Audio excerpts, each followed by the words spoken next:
Joining us now from Washington is Democratic Congressman Beto O'Rourke of Texas. He's aiming to unseat Republican Senator Ted Cruz in November.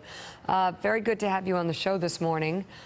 Good morning. My first question would be about the meeting with the president. Are you hopeful that a DACA deal could happen, and what would you want in it? First and foremost, I want to make sure that those 800,000 dreamers who are in any way that's meaningful, just as American as you or I or our kids, are able to stay and continue to contribute to the success of this country.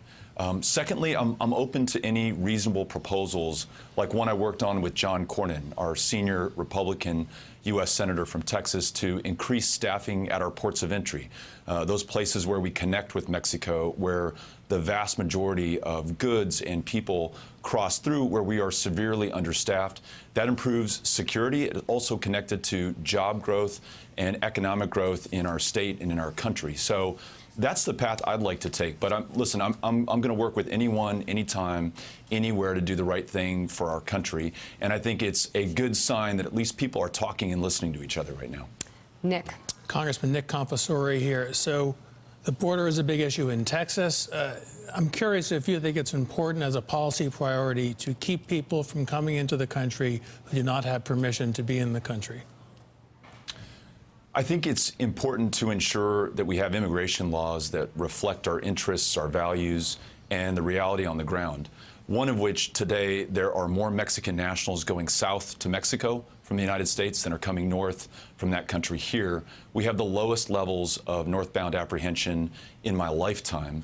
And El Paso, the community that I represent, is routinely ranked the first or the second or the third safest city in the United States using FBI crime data. We're spending almost $20 billion a year on border security. We've had 0 terrorists or terrorist plots who have used our border with Mexico to attack the United States, and we have 20,000 Border Patrol agents. So it's hard to see how we're not past the point of diminishing returns on the border, and how that is continuously used as an excuse to prevent us from moving forward on things that we need to do. The most obvious one before us, these 800,000 dreamers here in the United States who are making this country so successful. And by the Cato Institute's estimate, if we lose the dreamers, we'll lose about $280 billion to the positive to the U.S. economy over the next 10 years. Mike Barnicle. Congressman, El Salvador has one of the highest homicide rates in the world as a country. I'm going to assume that there are many people from El Salvador, living in Texas. And we have a proposal now from this administration to ship hundreds of thousands of Salvadorans back to their country after they've been here 15, 16, 17 years, despite the lethal threat to many of them. Yeah, it's absolutely unconscionable. 200,000 Salvadorans in this country. In some cases, they've been here for 15 or 17 years, lived most of their lives here in the United States, are ensuring that we are secure, safe, successful communities.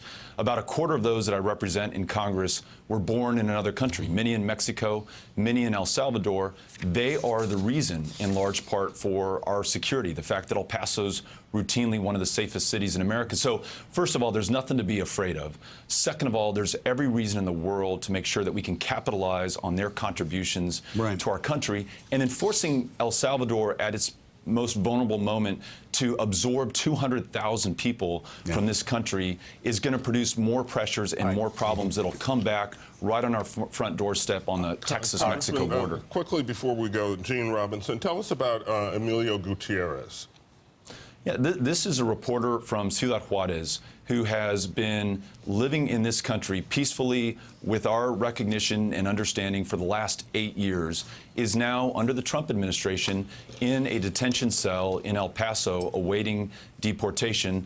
In addition, he's there with his son, Oscar, who has done nothing wrong, nor has Emilio. He's just doing what we want the press to do, reporting the facts, showing truth to power, and is hunted by those who are worried about what he has uncovered. His government cannot protect him.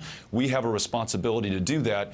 It's not unconnected to the fact that this president in this country has called the press the enemy of the people, not the best defense against tyranny. And that country, Mexico, is the most dangerous place to be a journalist in this hemisphere. We've got to do the right thing by Emilio and make sure that he can stay here in the United States. All right, Congressman Beto O'Rourke, thank you very much for being on the show this morning. Thanks for having me on. Thank you for being with us. We certainly are inviting Ted Cruz to come on anytime. Thanks for checking out MSNBC on YouTube, and make sure you subscribe to stay up to date on the day's biggest stories. And you can click on any of the videos around us to watch more from Morning Joe and MSNBC. Thanks so much for watching.